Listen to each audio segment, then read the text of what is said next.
जय गुरु जी, शुक्राना गुरु जी के चरणों में कोटि कोटि प्रणाम। जय गुरु जी। संगत जी, अगर कोई भी संगत अपना सत्संग इस प्लेटफॉर्म पर शेयर करना चाहती है, दूसरी संगत के साथ शेयर करना चाहती है, तो स्क्रीन पर जो व्हाट्सएप नंबर दिया हुआ है उस पर आप अपना सत्संग क्लियर वॉइस में रिकॉर्ड करके भेज सकते हो या लिख कर भी व्हाट्सएप कर सकते हो। तो जय गुरु जी, शुक्राना गुरु जी। और सत्संग अब हम अपना सत्संग स्टार्ट करने जा रहे हैं। तो सत्संग ये है आज का कि पहले मैं कुछ आप लोगों से बताना चाहती हूँ कि मेरा एक यूट्यूब चैनल है, मतलब कुकिंग का है, वो मैं चलाती थी, मैं चलाती हूँ अभी भी। तो जब मैं गुरुजी से जुड़ी तो गुरुजी का जो मेरे साथ बहुत सारे सत्संग हुए हैं, बहुत सारे मिरेकल हुए हैं, तो मैं सत्संग शेयर करना चाहती थी। तो मैंने सोचा कि चलो क्यों ना दूसरा चैनल बनाते हैं और उस पर सत्संग को खुद ही शेयर करते हैं। तो एक दिन मेरे मन में मैंने काफ़ी मतलब सत्संग शेयर करे हुए हैं तो इसी चैनल पर। तो मेरे मन में एक दिन ख्याल आया कि गुरु जी का आदेश तो था नहीं और मैंने अपने आप से ही यूट्यूब चैनल पर अपना चैनल बना लिया है सत्संग शेयर करने के लिए। तो शायद ये बात सही नहीं है, क्योंकि मैंने काफ़ी सत्संग में सुना है गुरु पा ही किसी संगत को आदेश देते हैं कि मतलब वो सत्संग शेयर करने की दाद देते हैं। तो मैं इतनी सोच रही थी कि शायद मैंने गलत किया है। उसी शाम या सुबह शायद दूसरे दिन मेरे यूट्यूब चैनल पर मैसेज आता है गुरु जी का कि गुड़िया मैं तुझे सत्संग शेयर करने की दाद देता हूँ, यानी कि मैं दूसरी संगत का सत्संग शेयर कर सकती हूँ, अपना खुद भी कर सकती हूँ। तो मुझे बहुत ज़्यादा खुशी हुई अपने गुरु पा का आदेश पाकर, और मैं बहुत बहुत और बहुत ही ज़्यादा खुश हुई, क्योंकि मेरे मन में जो डाउट था वो गुरु पा ने क्लियर कर दिया था। और एक बात मैं आप लोगों को और बता दूँ कि मैं अपने गुरु पा की बहुत ही लाडली बेटी हूँ। गुरु पा ने मुझे खुद जोड़ा है, मैं उनसे नहीं जुड़ी हूँ। जैसे कि बहुत सारी संगत बताती है कि मुझे उन्होंने बताया, मतलब बहन ने या भाई ने या किसी ने बताया, किसी और ने बताया तब मैं जुड़ी, ऐसा नहीं। मैं मतलब एक बार में ही पा से जुड़ गई। ऐसे यूट्यूब चैनल पर एक मैसेज आया था, बस वो दिन था कि आज का दिन है, मैं गुरु पा से जुड़ती चली गई। और बहुत सारे मैसेज आते हैं कि गुरु पा ने खुद मुझे जोड़ा है और मैं उनकी लाडली बेटी हूँ और मैं उनकी प्यारी धी हूँ। और मैंने कोई काफ़ी पिछले जन्म में यही जन्म में शायद कुछ अच्छे कर्म किए होंगे जो गुरु पा ने हमको मतलब मुझे चुना, अपनी बेटी बनाया। तो ये मेरा सौभाग्य है कि गुरु पा ने मुझे चुना और बहुत सारी संगत को भी चुना है। लाखों करोड़ संगत है गुरु पा की, पर अपने आप को मैं भाग्यशाली समझती हूँ कि गुरु पा ने मुझे चुना। तो शुक्राना गुरु पा जो आपने मुझे चुना, एक नालायक बेटी को मतलब चुना। मैं तो अपने आप को बिल्कुल भी इस काबिल नहीं समझती हूँ कि कोई मुझे मतलब इतने अच्छे गुरु पा मतलब भगवान शिव ने ही मुझे चुना है। तो शुक्राना गुरु पा, शुक्र और धन्यवाद भोलेनाथ जी। तो आज का सत्संग मेरा ये है कि काफ़ी सत्संग है, तो 2 ही सत्संग मैं यहाँ पर शेयर करूँगी, ज़्यादा नहीं, क्योंकि सत्संग बहुत ही बड़ा हो जाता है।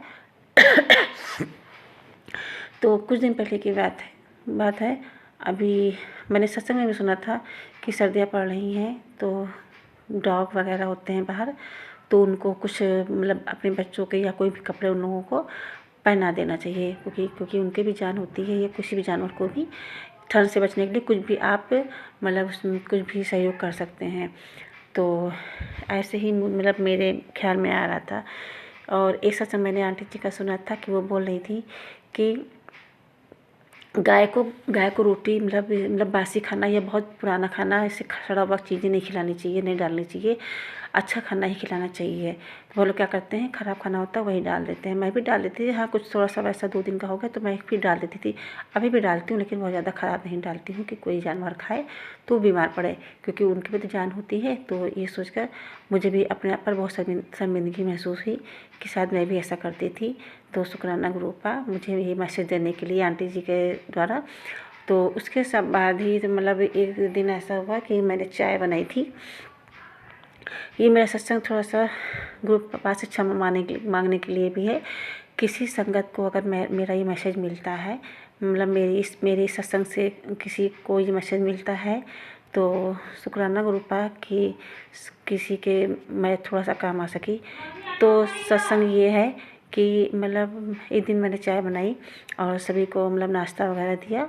तो मेरी नंद भी थी, मतलब वो यहीं रहती हैं, तो मैंने उनको भी चाय दी, सबको चाय नाश्ता दे दिया। अपनी बेटी को मैंने चाय दिया। मतलब मैं जब चाय वगैरह देती हूँ सारे कप वगैरह साफ़ कर लेती हूँ, साफ़ करके ही एक बार 2 बार धोकर ही मतलब यूज़ करती हूँ। तो मेरी बेटी के मग में कुछ लगा रह गया था, जैसे कि मकड़ी का जाल वगैरह होता है, तो हाँ वो साइड से कुछ अजीब सा काला काला लग गया था। तो वो नहीं जल्दी कुछ गंदा नहीं लेती, तो उसने बोला मम्मी ये क्या है, गंदे मग में दे दी हो।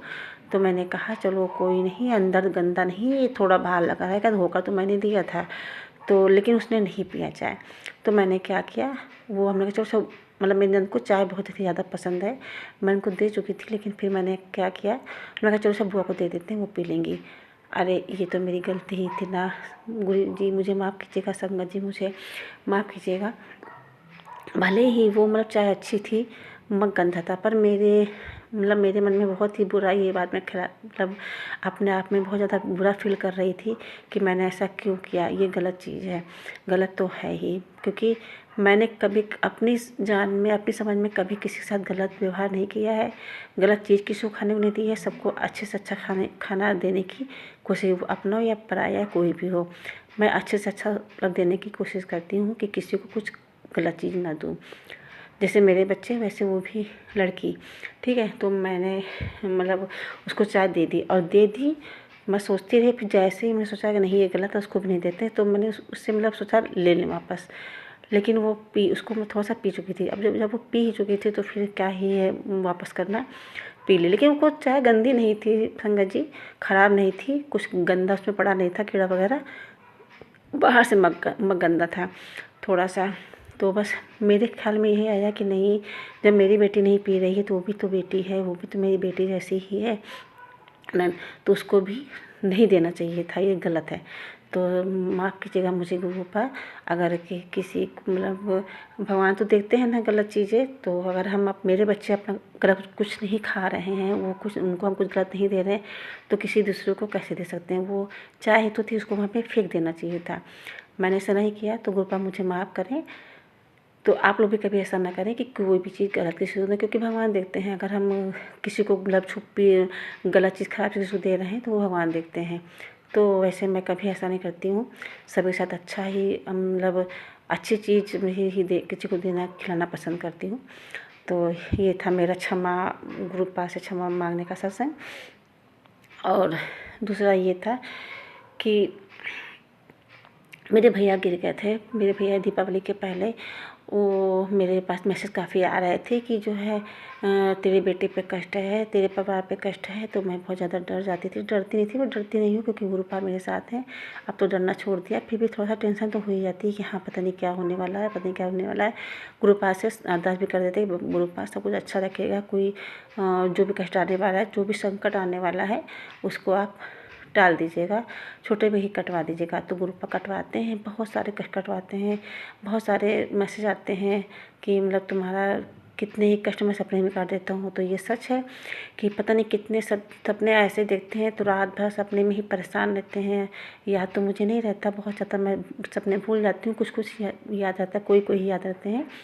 तो सपने तो बहुत ज़्यादा आते हैं, जिसमें बहुत ज़्यादा अंदर सपने में ही पता नहीं क्या क्या हो रहा होता है, जिससे बहुत ज़्यादा दिक्कत हो रही होती है।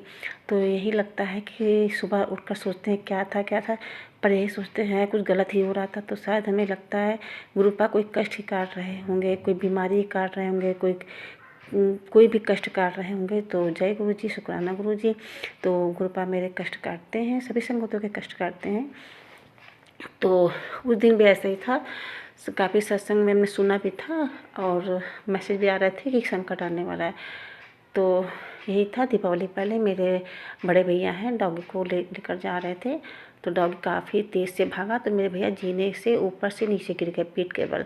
तो उनको काफ़ी चोट आई थी। तो जब उनको इतनी चोट आई थी, तो जब फ़ोन वगैरह आया वहाँ से, तो बहुत घबरा गई थी, सभी लोग बहुत घबरा गए थे कि पता नहीं क्या होगा, क्योंकि वो चल भी नहीं पा रहे थे। हम लोग यही सोच रहे थे कि शायद उनके पैर में कोई नस दब गई होगी, या रीढ़ की हड्डी में कोई चोट लग गई होगी, या कमर में चोट लग गई होगी, वो बिल्कुल उठ बैठ नहीं पा रहे थे, न चल पा रहे थे। तो सब पूरे परिवार के लोग काफ़ी टेंशन में थे, मैं भी बहुत टेंशन में थी और गुरुपा से अरदास कर रही थी कि गुरुपा कोई भी मेरे भाई को कोई भी कष्ट ना हो, हमेशा के लिए कोई दिक्कत ना आए। तो गुरुपा ने अरदास सुनी और गुरुपा की ऐसी मेहर हुई कि गुरुपा ने मेरे भैया की तबीयत मतलब 1 हफ्ता ही लगा, इलाज करा उन्होंने और वो बिल्कुल ठीक हो गए। टेस्ट वगैरह भी हुए, अल्ट्रासाउंड वगैरह हुआ, तो उसमें उनको कोई भी दिक्कत नहीं आई, सिर्फ उनको थोड़ी चोट लगी थी, वो दवा से ही ठीक हो गई। जय गुरु जी, शुक्राना गुरु जी, लख लख शुक्राना गुरु जी, धन धन शुक्राना गुरु जी, आई लव यू गुरु जी। और बहुत सारे सत्संग हैं, तो अगले सत्संग में शेयर करूँगी। तो अगर आप लोगों का हमारे सत्संग से कोई भी मिस मिल रहा हो तो शुक्राना गुरु जी, जो गुरुपा ने मुझे इस काबिल बनाया कि मैं किसी के काम आ सकी। और सत्संग पसंद आया हो तो चैनल को सब्सक्राइब कीजिएगा, लाइक करिएगा और शेयर करिएगा, ज़्यादा से ज़्यादा शेयर करिएगा, जिससे दूसरी संगत को भी मतलब सत्संग से कुछ भी हिंट्स मिल सके और उन्हें कुछ मतलब अपने सवालों के जवाब मिल सके।